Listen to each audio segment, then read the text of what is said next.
বঙ্গোপসাগরে সৃষ্ট ঘূর্ণিঝড় রিমাল ধেয়ে আসছে উপকূলের দিকে। ইতোমধ্যেই এর প্রভাব পড়তে শুরু করেছে সাগর তীরের বিভিন্ন এলাকায়। শনিবার সন্ধ্যার পর থেকে থেমে থেমে বৃষ্টি হচ্ছে বরিশালে। খুব বেশি গতি না থাকলেও বাতাস বইতে শুরু করেছে। এতে আতঙ্ক বাড়ছে জেলার নদী তীরবর্তী মানুষের মধ্যে। তারা অনেকেই নিরাপদ স্থানে আশ্রয়ের প্রস্তুতি নিচ্ছেন। এদিকে ঘূর্ণিঝড় রিমালের প্রভাবে দেশের 4টি সমুদ্র বন্দরের ওপর সতর্ক সংকেত বাড়ানো হয়েছে। এর মধ্যে চট্টগ্রাম ও কক্সবাজার সমুদ্র বন্দরে 6 নম্বর বিপদ সংকেত এবং মোংলা ও পায়রা সমুদ্র বন্দরে 7 নম্বর বিপদ সংকেত দেখাতে বলা হয়েছে। শনিবার রাতে আবহাওয়া অধিদপ্তরের আবহাওয়াবিদ মোহাম্মদ তরিফুল নেওয়াজ এই তথ্য নিশ্চিত করেছেন। Bangladesh weather observation team BWT জানিয়েছে, বঙ্গোপসাগরে অবস্থান করা গভীর নিম্নচাপটি শনিবার সন্ধ্যা 7:10 ঘূর্ণিঝড় রিমালে পরিণত হয়েছে।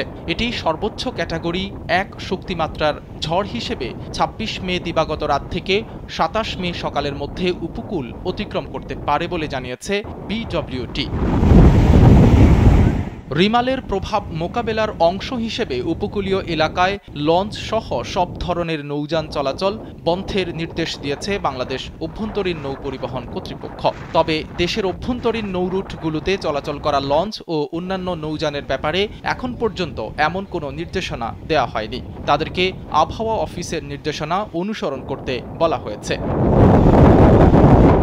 বরিশাল বিভাগীয় স্বাস্থ্য পরিচালক ডাক্তার শ্যামল কৃষ্ণ মণ্ডল বলেছেন, সম্ভাব্য দুর্যোগ মোকাবেলায় এরই মধ্যে 470 থেকে 472টির মতো মেডিকেল টিম গঠন করা হয়েছে, যারা দুর্যোগকালীন ও পরবর্তী সময়ে সাধারণ মানুষকে চিকিৎসা সেবা প্রদান করবেন। বিভাগের হাসপাতালগুলোতে পর্যাপ্ত পরিমাণে ওষুধ রয়েছে, তাই এ ব্যাপারে কোনো সমস্যার সম্মুখীন হতে হবে না বলে আশা করছেন তারা।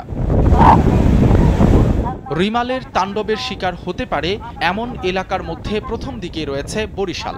তাই বিভাগ জুড়ে বাংলাদেশ রেড ক্রিসেন্ট সোসাইটির 1,500 স্বেচ্ছাসেবক প্রস্তুত রাখা হয়েছে। বরিশাল আবহাওয়া অফিসের ভারপ্রাপ্ত কর্মকর্তা বশির আহমেদ জানিয়েছেন, ঘূর্ণিঝড় রিমাল খুলনা ও খেপুপাড়ার মাঝে আঘাত হানতে পারে, তবে এখনও এর সঠিক গতিপথ নির্ধারিত হয়নি। সাইদ রহমান, কালবেলা।